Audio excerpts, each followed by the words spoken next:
Yes. Yes, hello? Hi. Hi. You're here. It's me. Hello. We hear you. How's things? We can start with that. Anyway, did you guys have anything to throw on there? Fiddling with Games is the name of this episode. 255 episodes of We Were Gamers, a podcast today about vaccines. JJ, Hello. you said you're here, I am here. and you said how we all feeling. I would like to know how you feeling. I have power coursing through my veins. I can feel the 5G coming out of my elbows. Yeah. Certainly, the chip injection site is still like tender if I am like actively assaulting it. But like, if you just touch it, I want to know how hard you're pushing for actively assaulting. You got to push pretty hard to know that there's still a problem, right? Otherwise, every part of me feels fine. Not the case the day after the shot, though. No, not the case. No, not the case. A little bit on the feverish side. I don't know. So I am JJ, and I got the J&J shot. Pretty good. So I don't know. Yeah, the stars have aligned, I guess. And I don't know, obviously, what the side effects are, or what it is like for anyone else. I'm only me. My wife did Pfizer, and she definitely didn't get the kind of effects that I described, other than like the pain in the arm for a little bit. Mm-hmm. But I was like, had chills a lot of the day. Like, it was warm out, and I was wearing long pants and a sweater all day. No. I was like achy over most of my body in like weird nondescript places. So it felt like I had run like a marathon or something 2 days ago. And so like my muscles weren't sore actively, but they were like still kind of recovering somehow. And so I kept trying to stretch them, but it didn't do anything. You got that like overextended yourself in a workout feeling where you get chills. Totally. Yeah. Totally. Michael also is here. Yeah. Hey, everybody. And both of you are done. Yes. So we also got sort of unexpectedly got the Johnson & Johnson vaccine over the weekend. Did you also feel like you had run a marathon? So it's funny because the symptoms that JJ described were divided between us. So one of us wound up with chills, and one of us wound up being achy.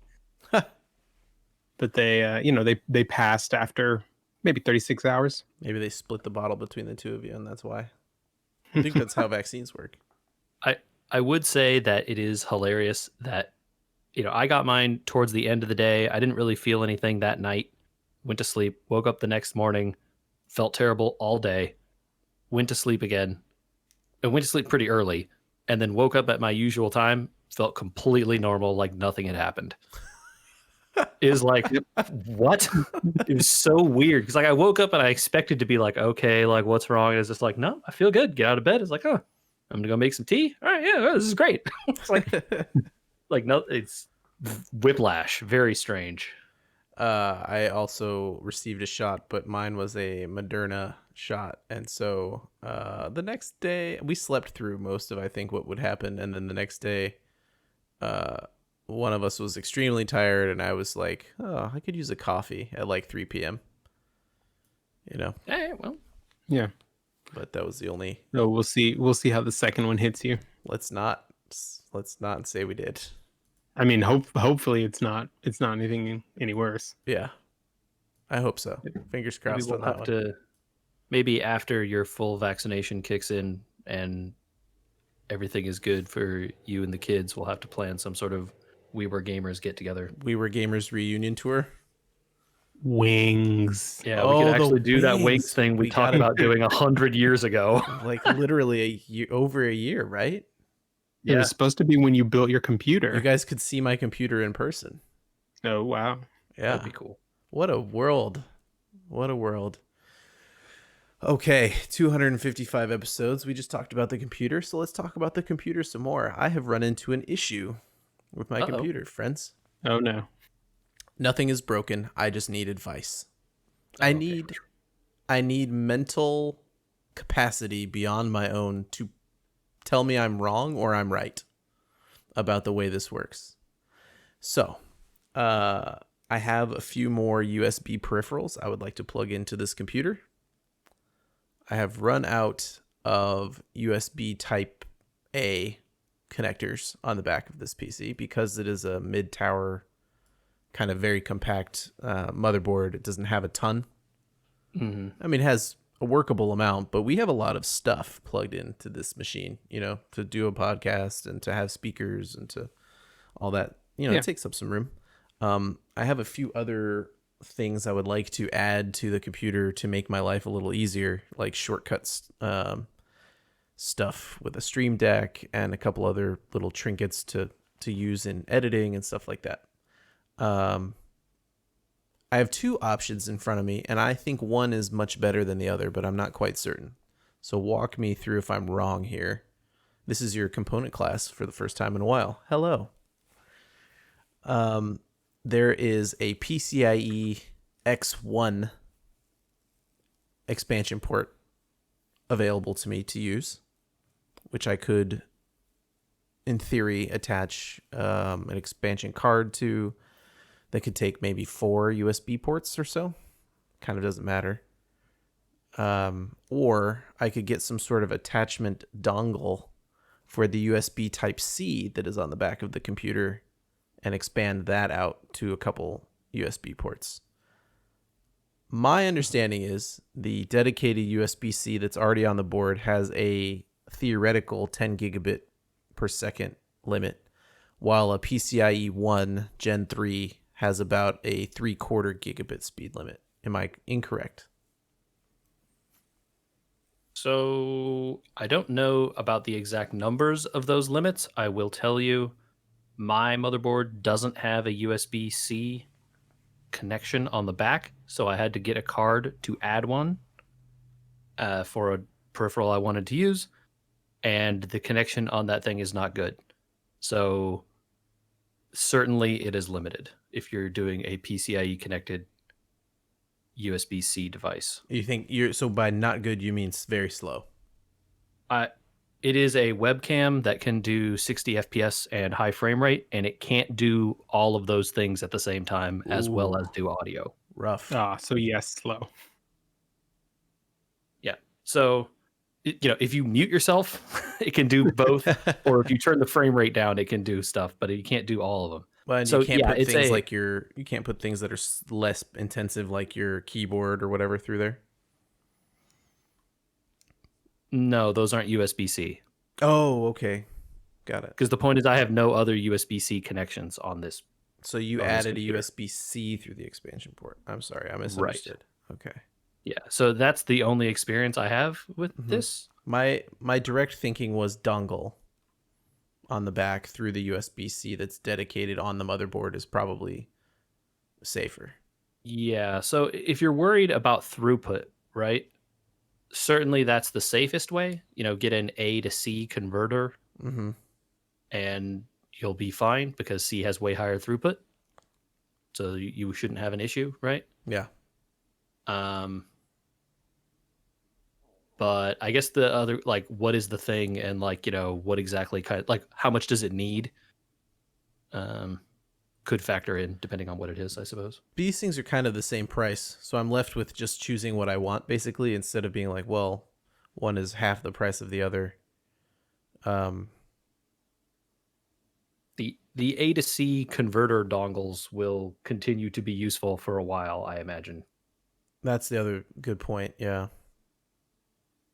Okay. Whereas the other ones that go the other way from C to A are more complicated, I think. Yeah. Mm-hmm. All right. Speaking of spending money, JJ, I'm sorry you had to be a witness to our beer shenanigans this past week. I muted that conversation for 4 days and it wasn't long enough. Jesus Christ, you guys. It was a full week. Like, I was like, oh, they're just going to do some bullshit for this sale. All right, I can just mute this conversation for 4 days and it'll be fine. Nope. Continued on. Cool. Should have muted it for a week. I was wrong. Our friends over at Bottleology do not do things by half measures, JJ. I mean, I don't know. Like, it seems like they do it all the way. This is in So- lieu of their anniversary. So for the second year now, they've had their anniversary canceled due to their anniversary celebration being a gigantic festival and not wanting to not have a festival. I think they've just sort of moved on. But this is a 7-day release of like a varietal style beer. Like, you know, if you aged a whiskey in different barrels or something, I don't know what a good other alternative would be for people to grasp, but like changing vanilla in a beer is not very everyman conversation, I guess. But yeah, they had 7 days of trying to do limited purchases through their website. I don't know. Imagine if Russian River, JJ, was like, hey, we've got 7 varietals of Pliny, and they're all for this week only, probably never to be made again, and then only available through their website. How well would that go? I mean, how well did it go when they released Pliny the Younger? Yeah. Through So about through that there? well, you know. Yeah. I'm a little surprised that they only had one day where things really sort of seemed to go sideways on them. Yeah, the third day really kind of tanked it. Oh, I was gonna say the day where they oversold. That wasn't that the third day? No, that was later. Oh, that was the fourth day then, because Day, the third day the website crashed on 2 out of 3 of us, right? yeah. And then the fourth day they oversold a bunch of bottles, I think, trying to fix the website. I don't know. Turns out that this stuff is hard, and there's reasons that platforms are dedicated to this stuff, and people don't just make stuff up. Yep. It's a tough problem. I sympathize. I don't feel like this far into these types of things that I wouldn't prepare for websites to chug when this type of stuff happens. I have another example of it in a minute, but ultimately we were pretty successful getting all those beers. So now you'll get to hear the fun part, JJ, when we do the tasting. Cool. But I don't know, Michael. Do you have anything else you want to say about Bottleology before we move on? My blood pressure will thank them to not do this again anytime soon. I think we're good. I think they're not going to do anything. I don't know. The Fundamental Forces is just available. So like the other beer that came out with all of this, you can just go there and buy any day this week. Right. I mean, just next time it'll be 10,000 people in a line, right? As opposed, physical, real person line. I mean, as to opposed give you an online. idea though, JJ, like it wasn't that many. It was 300 bottles a day. Yeah. That's I mean, how many people are like hugely dedicated to getting their beer online every second like this? Well, but I think what helped limit it somewhat was that it had to be picked up in person on the same day you ordered, and you couldn't use a proxy. And they still so sold you out had in- to go yourself. Still sold out in 3 minutes. I mean, of course it sold out in 3 minutes. They're hugely popular. Like, that's not surprising at all, right?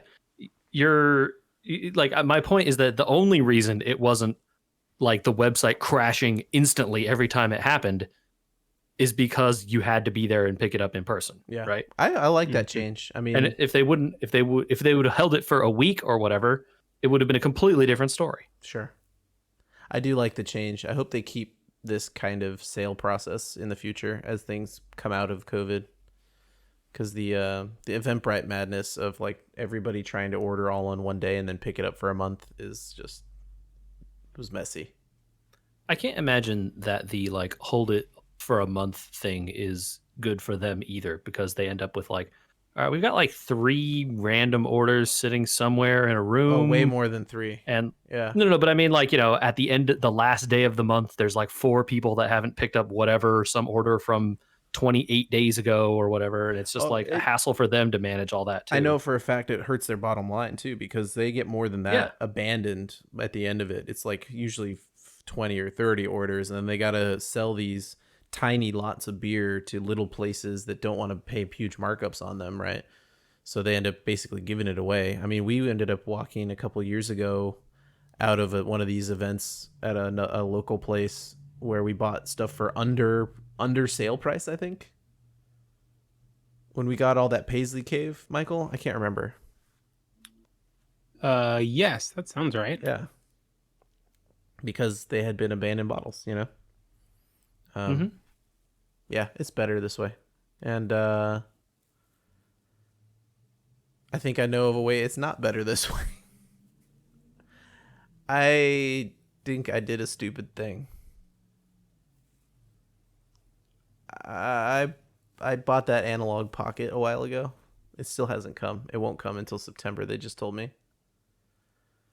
So it'll have been over, I think, a year since ordering the analog pocket. But I got an email from them, and they're like, "Hey, because you bought this thing and you're on our email list, so everybody on their email list, not just me, obviously, and probably everyone on their Twitter too.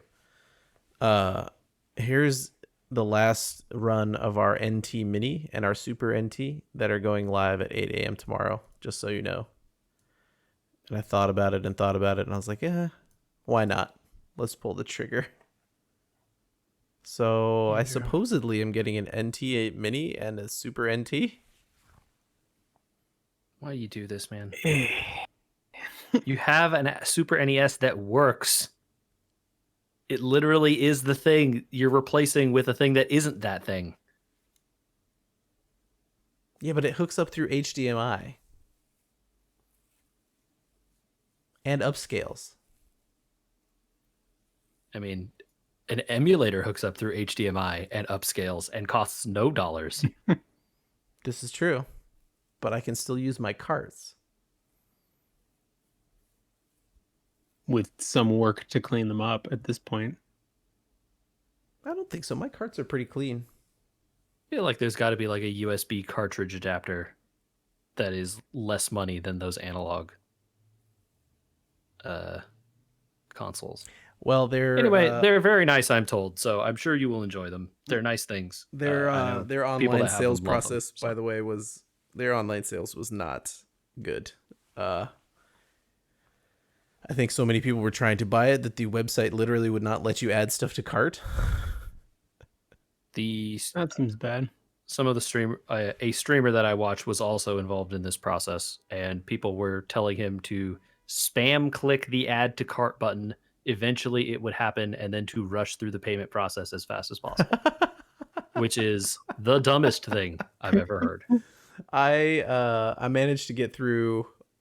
My phone connected better than my laptop, but it took me about 8 minutes of not frantically trying and spamming the button, but like 8 minutes of like clicking on it to see if it would add to cart ever.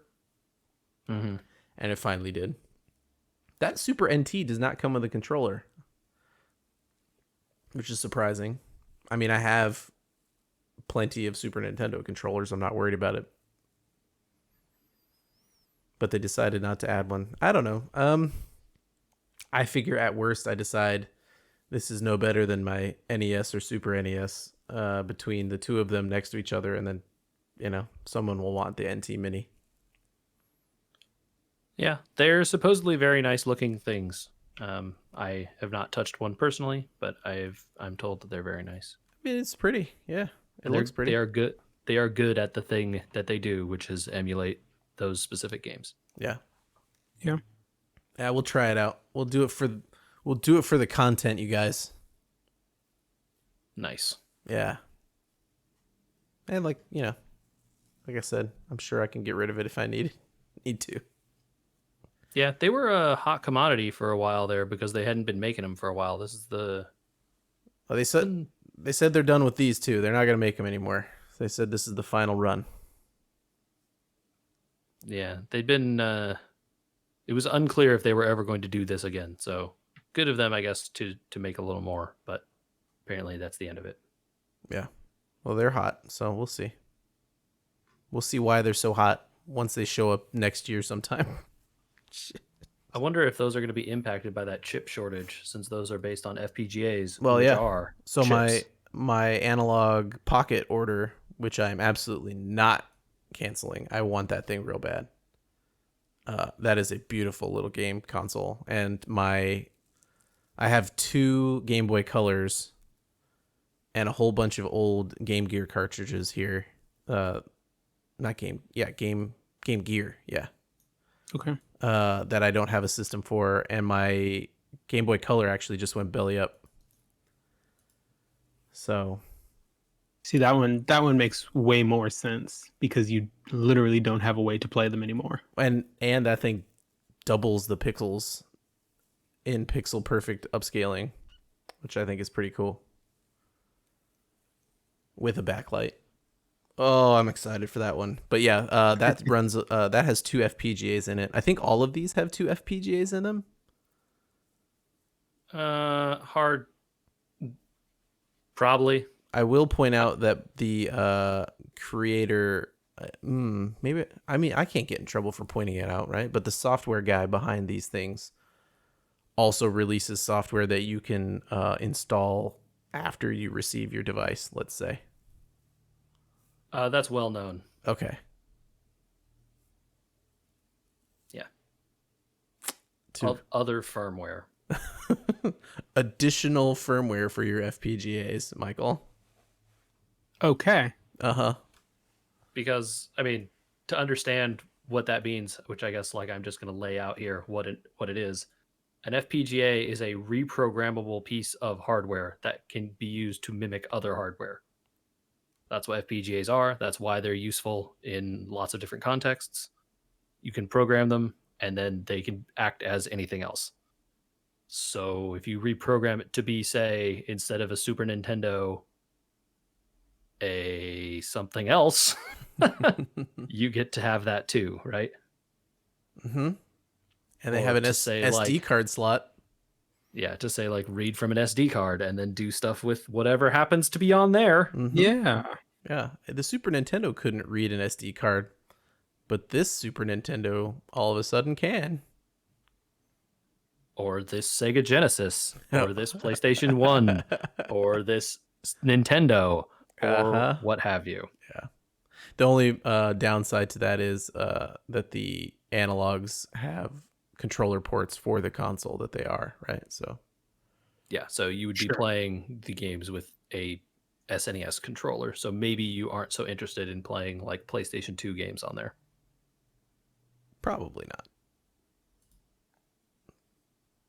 But anywho. Although, like, if you get, do they support Bluetooth controllers? Yes.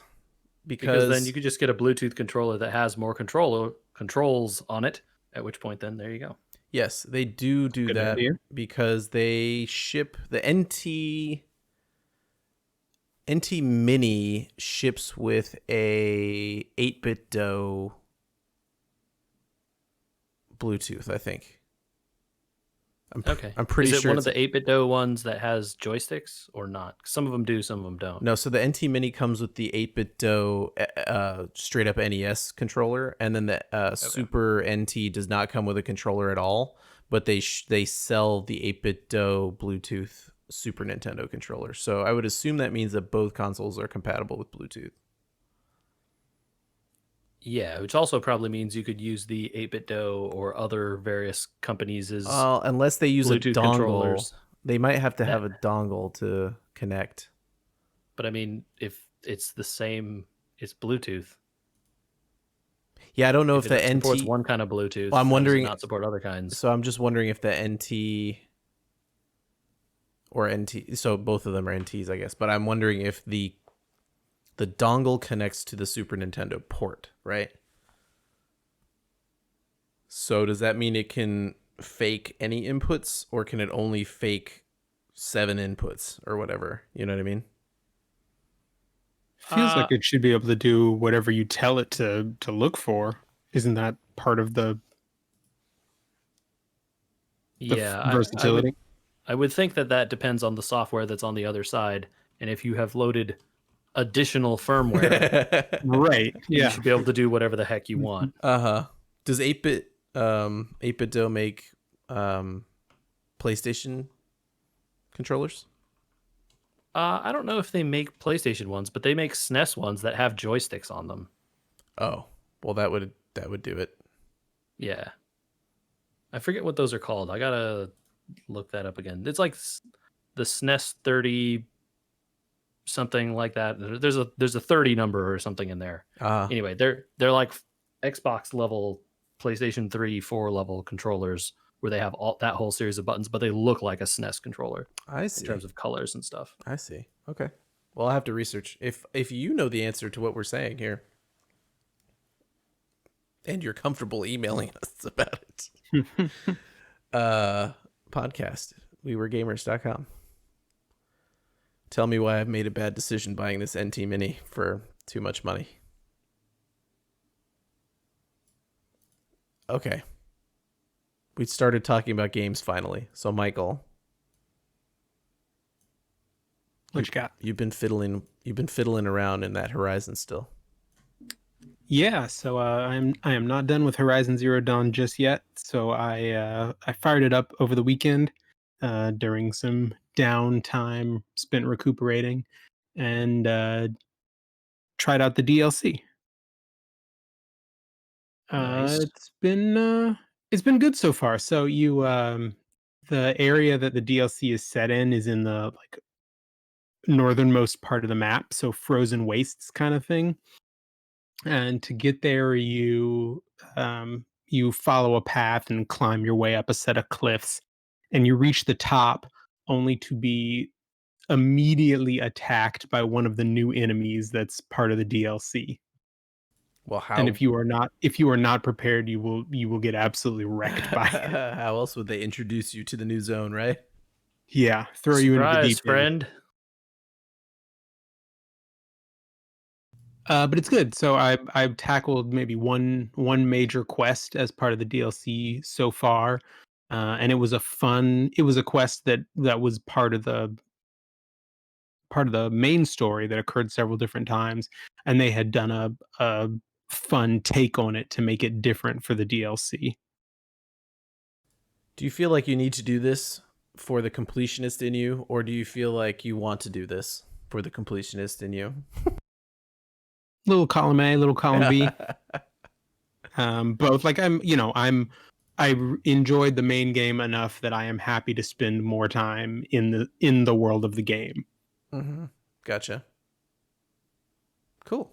I want to point out that I believe Horizon Zero Dawn, the complete edition, is going to be free on PlayStation for literally anyone very soon. Oh yeah, and if you haven't Yeah. gone yet to get A bunch of other free games. those free games, yeah, you should do that for sure. There's a lot of them out there. I think. I mean, I think there's at least 3. There's Jack, there's Abzu, there's Witness, there's a lot. Enter the Gungeon. Oh, Enter the Gungeon, that's right, yeah. Yeah, there's a whole bunch of them, and Horizon Zero Dawn will be coming at some point. Okay. Pretty soon, I think. Mid-April, and we're almost at mid-April. Oh, so. I looked, and the version I have of Horizon is the complete edition, so I wish I could give it away at this point, but I don't think I can. You already have it. Congratulations. You could play now. Yes, it sounds The rest good. of us would have to wait. Yeah. Unless we also already have it, and then... Well, the rest of us being Michael, he already has it. We just heard. Yes. I've just been farting around in Smash. I don't have a whole bunch of games to talk about. I bought a LAN adapter for my Switch, you guys. Okay. Because... To what end? Wait, hold on. Yeah, okay. Wait, hold on. What? I had to look again. It's like, is there a connection, like an Ethernet connection? No, right? No. Okay. Mm-mm. Yeah. Yeah. It connects to the USB slot on the back, and then you can get wired internet into that thing, which supposedly helps the chonkiness of the Smash Online that I tried one time and said, ooh, this is kind of unplayable. But I've kind of actually officially run out of things to do in that game. I think we talked last week about how I finally cleared like the last of the classic mode stuff. And so unless I want to just like chase achievements or something, there's really not much else to do other than see if I actually like to play that thing in a competitive way. But I keep falling back into that game and I want to try it. And so here we are. We're going to try out the LAN adapter. It wasn't that expensive, so. Smash. Yay. Yep. I get it. I get it. I'm trickling my way along in Final Fantasy 12. Don't worry. I think the answer is really you just need to like, be like, congratulations, you did good. Smash is fun. Uh-huh. It's time to set the fun thing aside and come back to it another time I see. and look at any of these other games you have. Literally any of them. I don't even care which one. I mean, you're right. You're absolutely right. I think, Andy, that your copy of Final Fantasy 12 is getting lonely. It misses you. I mean, every copy of every game he has is low because all he's playing is Smash. I'm not here to drag you that hard. I'm just saying that, like, other games are fun too. I know you think it's like, I just want to relax with something that's easy. Yeah. There are a lot of games that aren't hard, trust me. Okay. Like, you can play this Mario Odyssey game, very easy. It's a good game. Okay. I have that. A lot of stuff out there. I have that. I heard that We're told Bowser's Breath of Fury is the pretty Wild- good. Yeah, I have not played that. It looks like I a guess I mini- can't. Right? Did they murder that one? Was that one murdered? Is that one of the Mario murders? I don't remember. I don't think so. I think you can even No? probably still find that 3D All-Stars out there. I bet you they didn't sell all those. I don't want that one. So I know, I'm good. but if you can find that one. Yeah, 3D All-Stars. Ooh, that looks like it's above market price. I mean, is it $60? No, it's $65. That's above market price. Yeah, so 3D All-Stars might have sold out. What is the name of that? 3D World? I mean, I think if you just search Bowser's Fury, you'll find it. Yeah, that one's still Yeah. out there. You can easily get that one. Okay. Yeah, someday. I mean, if you played 3D World, I don't know that unless you Yeah. really want to play 3D World again. I That's watched the thing. I watched Tim Rogers play this for like 15 minutes, and I was like, okay, that's cool.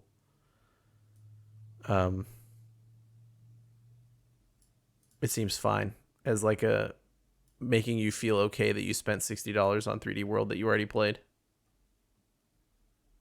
Mm-hmm. You know. Yeah, I have played 3D World. It was a very fun game. I enjoyed my time with it. I still own that copy. Sure. I don't know if I want to do it again for $60 for a bonus little add-on thing. Yeah, I don't think so. I think you'd beat it in a night. The bonus little add-on thing seems fun. Yeah, I mean, you could beat 3D World in a night. You can't beat all of 3D World in a night. I think There's I just too much meant annoying stuff. the Bowser's Fury part. I think Yeah, you the beat Bowser's that. Fury Yeah, it's stuff, shorter. probably. Yeah. I've seen people play it. I get what it is. It seems fun, but I have not. Yeah. Yeah, not $60 of fun. Okay. I've spent a good amount of time, and I know now that you have all spent a good amount of time on one thing that we have in common. JJ, Yes. Michael, Sir. are we fans of Omni-Man?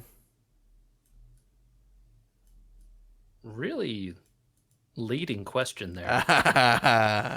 Yeah. Spoiler alert. Right at the top here, we're going to talk about Invincible, the Amazon Prime / comic book that is... See, this is tough, right? Because you'd say spoilers. You run into like the Game of Thrones problem where the comic book is 18 years old. I mean, so it was 18 years old when it started coming out, right? Yeah. The whole run ended more recently than that, right? Yeah, 144. So you do 12 a year. That's pretty long. Yeah.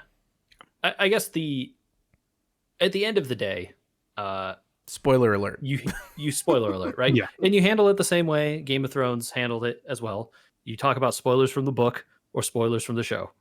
Sure. So if you want to talk about book spoilers, you could do that. I'm not going to talk about haven't book re- spoilers with you guys. I haven't read the book, so I know Right. nothing about it. Right.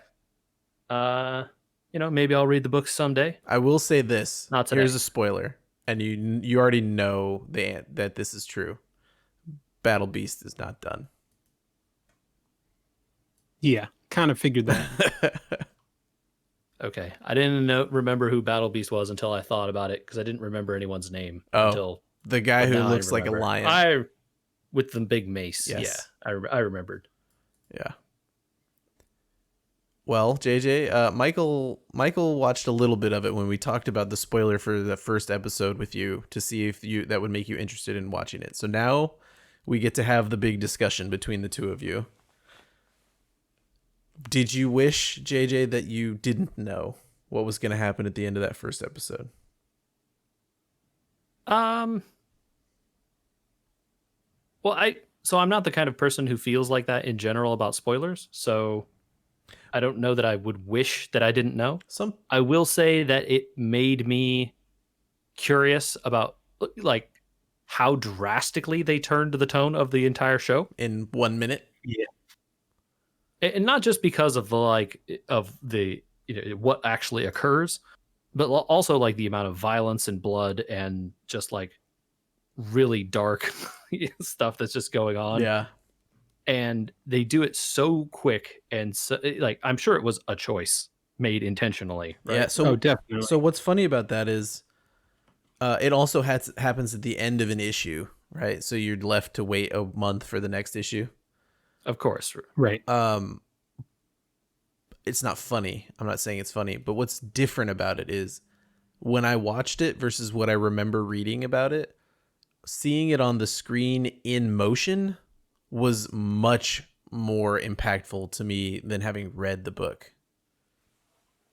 Right? Because in the book, when he squeezes the flashes, for lack of a better term, the flash, when he squeezes his head, right, you get that one image in the book, but like the half a sec, the like 30 seconds that he's squeezing the guy's head in the show is much more graphic, in my opinion. I'd agree with that, because you get the like change and noise, like image as well. Yeah, there's no sound in reading, right? Yeah. Yeah, but the tone change and the realization of saying we're gonna tell a story that's about realism in a way, right? About like, it's not always going to be what you expect. Even I don't know that I agree that it's about realism. No, but it's no, certainly no, no, about no. like Sorry. they are more interested in more themes than your standard superhero story. You're right, for sure. Yes. So and that is I think that like knowing that twist was coming up was kind of the only reason I didn't tune out after the beginning of the first episode. Because I was like, this is really boring stuff, man. I've seen 500 superhero movies that are exactly this. That's I think what I meant by like I probably would have turned it off halfway if I hadn't have known. Honestly, what I say when I said realism, I guess I didn't mean it to be more real, but I guess you nailed it there. Of like, it's a show that's willing to trick you into thinking you know the themes and you know what the characters are supposed to be and do. But much like the Game of Thrones, there's not going to be plot armor. Right. Yeah, it's. I mean, it's intentionally trying to subvert your expectations. Yeah, which is good, especially in a genre like superhero stuff, where the tropes are just so well worn. Yeah, it's really over a lot of those like superhero tropes. And so, yeah, I would say that knowing the twist was coming was probably the only thing that kept me engaged in that first episode, because it was so. I was just like, oh my God, something happened that I can't see coming from 100 miles away. And then obviously something extremely unexpected does happen. Right. Yeah. And then, then after that point, I'm like, all right, now I want to know what's going on. And so then you watch the second episode and then like, okay, now I'm more invested in some of these characters. And then I watch the rest of them. So yeah, it worked. They got me. Okay, fine. We'll see how long they get you for. I mean, how many episodes are there, right? 10 something? Do we even know? I think they said 12 for this first season. Okay.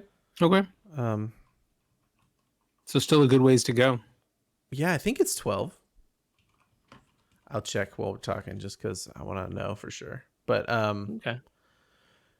My next thought was whether or not after that first episode, the speed of stuff happening doesn't slow down. Just, story-wise, a lot is going to happen to Mark as he grows up here and all that sort of stuff. But, like, the speed of what did Omni-Man do what he did is, goes at the pace of the investigation, and then you realizing that Cecil knows already, he's not an idiot, and that he basically already knows. It's 8 episodes. It's not All right. 12. Okay, So so we're we're at more the halfway point. Yeah. Yeah, so I again, I'm sure they're gonna get around to explaining what they are willing to explain here in their first little arc. But I'm, it's yeah, as you say, they're drawing it out, but they're drawing it out because there's clearly like there are reasons and there are other things they want to explore in the meantime, right? So it's not just like, we're adding filler in between the main story that you're interested in here. Yeah.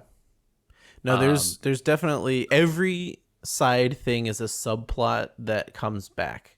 So when he has to go to space to fight Seth Rogen, who was the alien guy who went to Urath instead of Earth. Alan Yeah, the alien. Alan the alien. he's like, is this not? How do you spell that? Is it with a With U? an E. With an E, With an E. Oh, not with a U. Oh, I'm in so much trouble.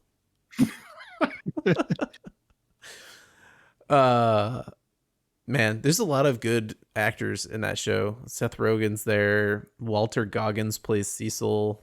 J.K. Simmons. Richard K. Yeah. As Omni-Man. Omni-Man. Mahershala Ali is Titan. Titan. Mhm. Yep. Yeah. Oh geez. Machine Head is Jeffrey Donovan, who played the guy from Burn Notice. I don't know if you remember that show. Oh How yeah. could anyone know that with how auto-tuned his voice Oh. was? I could pick him up when he doesn't. How awesome is it that they auto tuned him? First of all, it was great. I thought it was perfect. I'm like, Great this choice. is like a dumb crime lord techno guy. Like, Yeah. this is perfectly dumb. Yeah, it's pretty amazing. Digimon Hansu, I think he's French. Jimun Hunsu. Yeah, Yeah. he's African. He Don't plays remember he plays the Martian Emperor, I think. And then Yes. Okay. Clancy Brown is Damien Darkblood. I'm trying to do him as much as I can off the top of my head. Jason Mantzoukas is Rex Splode. Of course, you remember him. His voice is annoying. Yep. Yes. Correct. Zachary Quinto's Robot. And then you have you already said J.K. Simmons and Sandra Oh and Yeah. Steve Ewan. Mae Whitman. Oh, Mae Whitman. Who's Mae Whitman? Oh no, I'm not going to remember if she's Eve or Kate. Oh man, I couldn't pick up who played Eve off the top of my head. I think Kate. I don't remember. Anyway, no research. We get bogged down when we do research. Okay, so then let's talk about episode 5 there, since it's the most recent one, and the other surprise, right? He's not invincible. I think Is he though? I don't know. Because What do you think? there's that scene at the very end of after the credits. Uh-huh. So I like that they've made the after credits, the fade to black and then unfade. Yeah, a thing immediately. in each episode. Yeah. But there's the scene right after the credits in this episode where they're trying to kill the blood sample. Yeah. And they list all the different things that they've tried, and nothing has managed to put a scratch into the blood cells. Yep. so. I mean, I think we were already primed to believe the idea that he wasn't invincible, you think? given the fact that his father got the beaten out of him by 7 superheroes, and there were, let's say, at least 7 superheroes involved in that fight, right? Yeah. That was a fun fight. That was really well count, but animated, yeah. by the way. I don't know if you. I thought it was really well animated for, what ostensibly can't be that expensive of a show to make. I don't know how much anything costs. I don't know. A I lot of mean, the not for Amazon. yeah, I mean, and a lot of the backgrounds and stuff are not super. You can notice he moves along some of the backgrounds when he flies in like a jittery motion, and that's like a stylistic thing to use less background animation. Anyway, that's just something I noticed. Yeah, I mean, I think, you know, they're clearly spending the money in the places that counts. Yeah, the They voices. spent the voices, Yes. the script, Yeah. and, you know, making sure that they tell the story in a manner that is consistent with what's needed for the tale they're trying to tell. So I'm all right with it. You know, if they're saving all their stuff so that they have like a really long last episode, or they have a whole bunch of crazy stuff that pops off that requires a ton of animation, great. Yeah, That's what they're doing it for, you know? I think I like that it's come across very early on in these episodes here. I think you guys have already kind of seen it, but like you get that Mark's operational theme is absolutely related to his desire to be his dad, right? And he's always felt maybe like he wouldn't be, and so he's overcompensating for it. He's trying to make up for lost time. Yeah. Um, and so that, you know, obviously is consistent theme so far, and you know, inconsistent. So you, I like that it's come across very quickly. Like, this is Mark's motivation.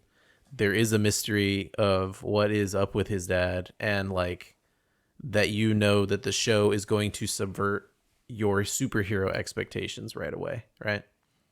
Mm-hmm. And they didn't get tied up in making a superhero show that had to compete with even Amazon's other superhero shows. I don't think they just made It's interesting though. It does fall in with some of Amazon's other superhero Yeah, The shows, right? Boys. Like I was going to say, this feels a lot like The Boys, a show I also have not really watched, but know a lot about what happens in. I think I haven't read The Boys in a long time. I think The Boys, I would call it gratuitous, not in a bad sense, but in a almost like the Punisher on Netflix kind of sense, which I think we all watched. You know, Mm-hmm. of the violence is sometimes the point. Certainly, I think that's true for The Boys. Yeah, and I don't Unclear to me, I guess, about this show if that's the point or not. I don't know if that falls in Invincible. It may more with the animated version. But when reading it, the violence never felt like the point. The violence always felt like, while reading it, it was a byproduct of the situation that they were in. So, you know, I think it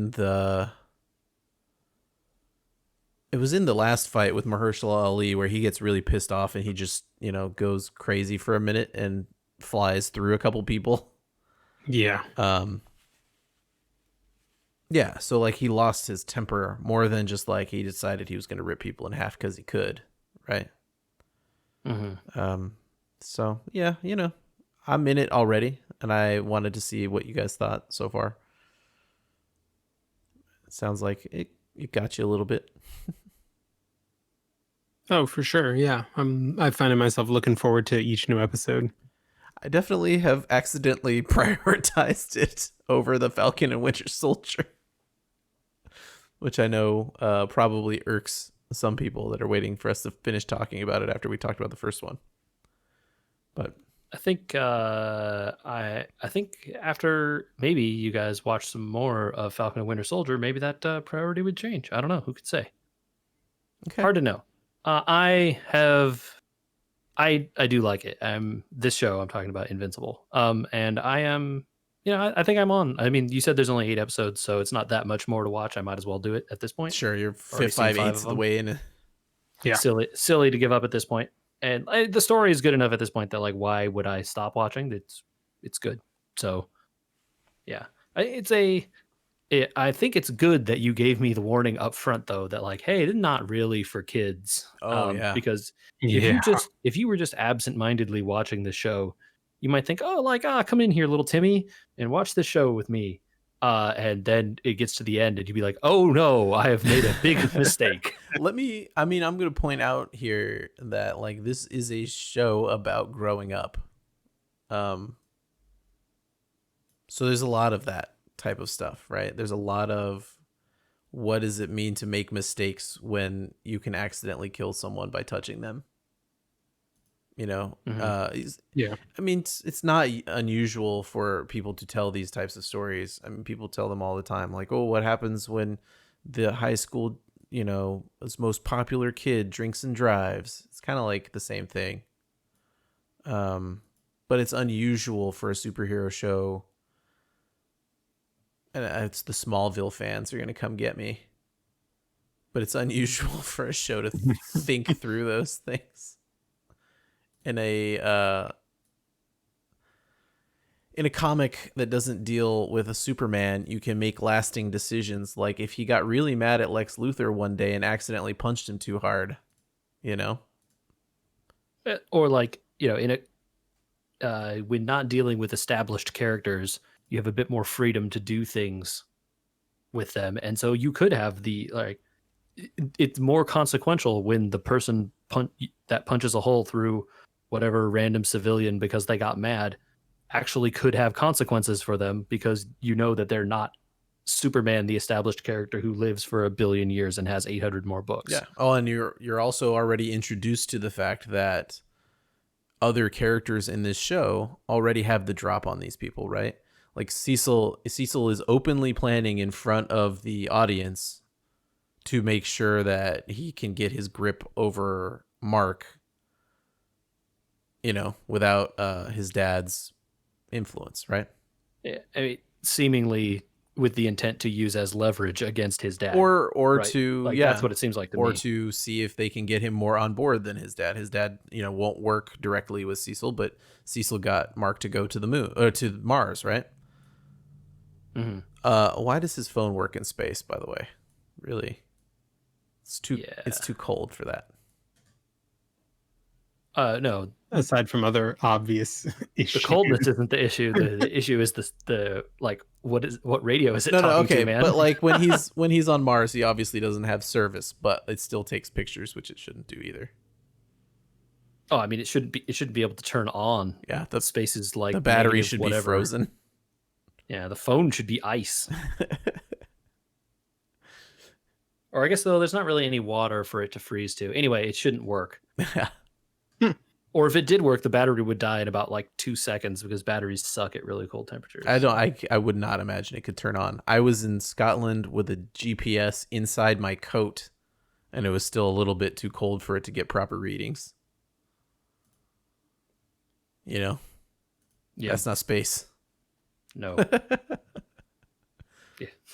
The people in Scotland would tell you that it is not space. Yes, that's true. Oh boy. JJ, what's going on in baseball, buddy? Jessica Telephone is back on the Tigers. Yay. We're excited That's about going that. on. Yeah. Yeah. What else is going on? Hey, are you excited for loot crates? Oh no. No, are you kidding me? The new decrees are players will earn item crates. Oh no.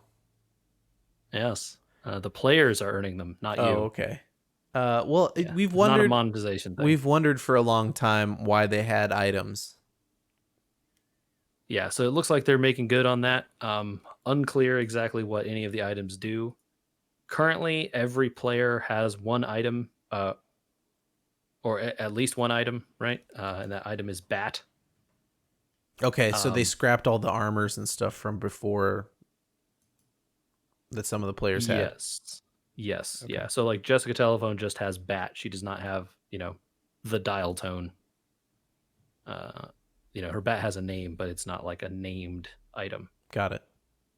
And it seems that there will be there's a vote, and one of the decrees will determine how players will receive items Okay. via these item crates. And I don't know, you get to vote on how that works. One time is when a player accumulates 400 runs, they get an item crate for a random active player on their team. The other choice is a division accumulating 99 wins. Each team will receive a crate for a random player. Or the other one is anytime 3,000 runs are accumulated league-wide, every team receives an item crate for a random Oh, player. the division one is the best one, right? No, So because then your they division's all better and then you start to lose. well, the teams, you don't know who on each team gets it, right? Sure. And most of your games are against teams in your own division. Yeah. So, if it goes badly and like their best player gets an item that helps them out a lot, yeah, that's bad for you. But what if your best player gets it, right? Sure. So I don't know. It's like which way do you want to earn items, right? Like as a league as a whole, a division as a whole, or as an individual team. I think That the seems to be bar the is way they're doing it. set pretty low in all those cases. It's pretty possible. 400 runs is pretty high, right? I would say Maybe. scoring as a base runner or allowing runs as a pitcher. Well, okay, that's not true then. Allowing runs as a pitcher happens a decent amount because baseball. Yeah. I mean, games usually end with more than 1 point. Yeah, absolutely right. So I would imagine most of the ways that you're going to get those is via pitchers. There's some other fun stuff. The ballpark renovations have been ongoing. My two favorite new additions to people's ballparks are Secret Base, which is a hidden base beyond second base, which allows a runner to stay between innings. Whoa. Oh. What? So if you're on if you're on second and the inning ends, you could, or the runner has a chance to go to the secret base. And then when the inning comes back and they're up again, or their team is up again, they will come out of the secret base and be back on second. Wow. Or I don't know if they go from the secret base to third or if they come out back on second. I'm not actually sure how that works. It's one of those two, though.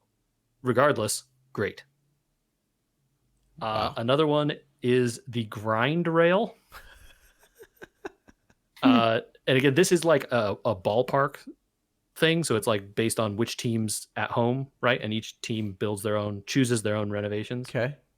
So the grind rail allows a player a chance to steal directly from first to third base as long as you have the skills. Beautiful. And when it happens, hold on, I have to go read it because it's so dumb and amazing. Let me find some good ones. So you hop on the grind rail toward third base. They do a nose to tail 210. They land a soul crusher 35-38.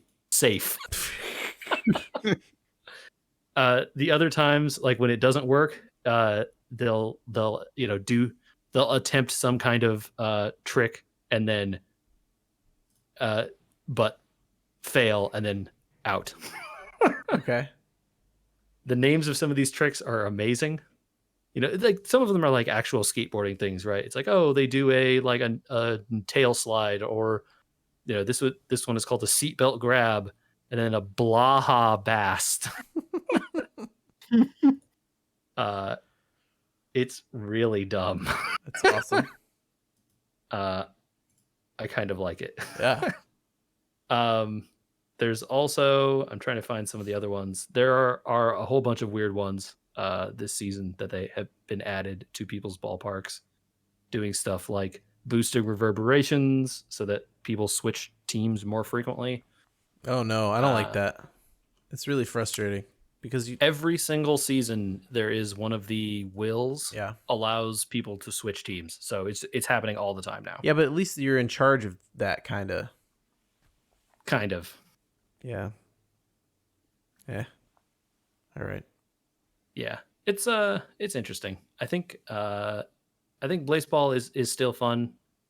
I am not following it as closely as I used to, but it's just it's a lot now. It's a lot. There's a lot going on. But it is still fun to see, and we have entered a new era. We were in the live bait era before. We are now in mass production, which isn't ominous at all. No. Awesome. Well, before we go, I have an answer to your question.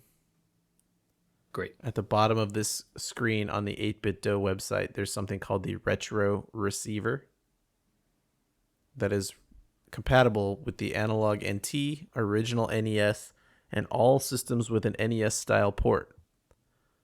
Controller compatibility: Xbox, DualShock 3, DualShock 4, Wiimote, Wii U Pro, Joy-Cons, and Switch Pro. There you go. So you can, to the at least the NT Mini, hook up a DualShock. There you have it. Great. Mm-hmm. Do you guys want a quick rumor before we go? I would love it. Love JJ, you'll appreciate this in particular, but you reminded me because you were talking about the Secret Base. A couple of days ago, Secret Base tweeted out, "Have you read 20,020 yet?" Just that, with a link to the article. And so the rumor mill has started to churn that it might be about time for the sequel to drop.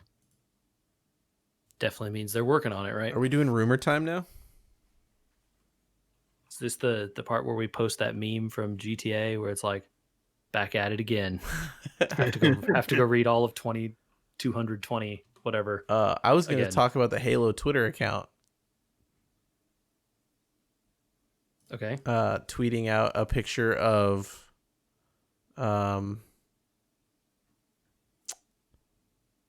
did they tweet out today? They tweeted out the picture of Mario and Bowser in Halo armor.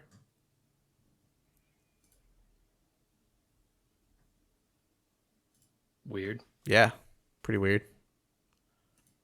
From an official Twitter account? I believe so. Yeah, I think it was on the Waypoint Twitter. Pretty sure. I will try to figure it out, but yeah, Microsoft still hinting that they're trying to make something happen with Nintendo, I guess. Okay. I don't know.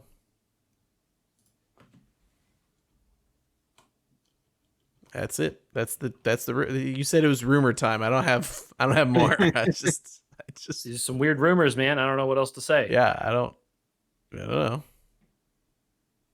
I wish it was like an April Fool's joke, but it came after April Fool's, so I didn't ignore it like I probably should have. Okay. If you have other information about the NT Mini, or I don't know, tell us that we talked about too much beer today. JJ? You can send those emails to us at podcast@wewergamers.com. We will receive them, collect them, and eventually talk about them on here, assuming that they're good. But, you know, we like to gather them up. So, you know, don't feel bad. We'll get to them eventually. Also, you can follow us on social media. We are at We Were Gamers. We're on pretty much every social media except for the bad ones. So, you know, if we're on there, look for us. So if we're on them, they're the good one. Yeah, but like, are there any good ones? So I guess that's a fair question. Anyway, we're also, this podcast you can follow on many different platforms, and like Apple and Google and Stitcher and whatever kinds of stuff. So you should follow all those. They're good. Follow us on those places, and we're on YouTube. You can subscribe, get some sweet playlists. Audio visualizers. Crafts. Audio visualizers are chef's kiss. So good. They're working out. So people should definitely check those out. Working out. Oh, there'll be a Star Trek pod coming possibly before the next podcast, I think. Yeah. Soon. Yeah, I think so. I think I've got that visualizer sorted out, so it'll take more time, but it'll still be up quick.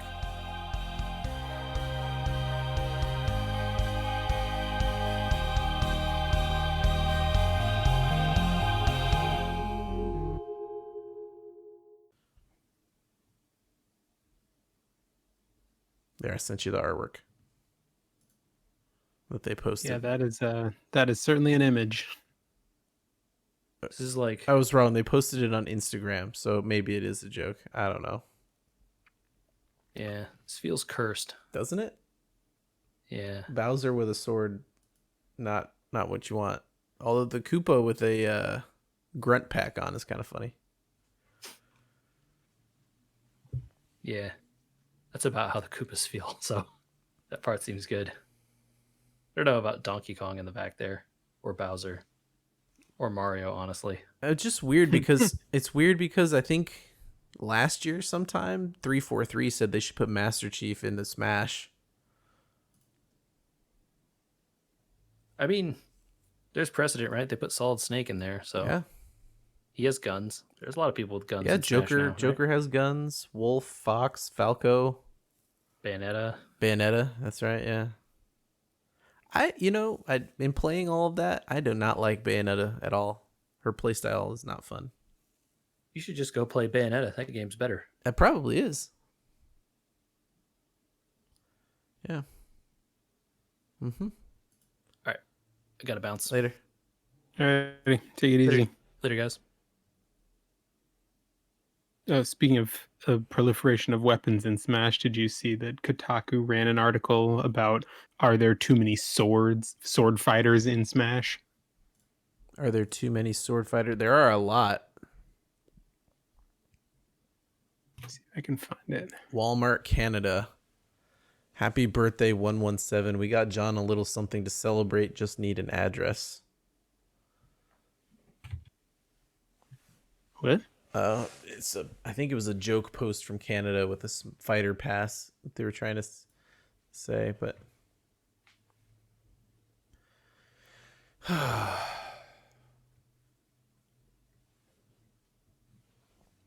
what were you trying to say? Oh, I was just trying to find this article. I wouldn't be sad if Master Chief was in Smash. It'd be interesting. They only have, I think, they're probably done after these last two fighters. I can't imagine that they have much more money left in the tank to keep pumping into that game. It's getting pretty long in the tooth.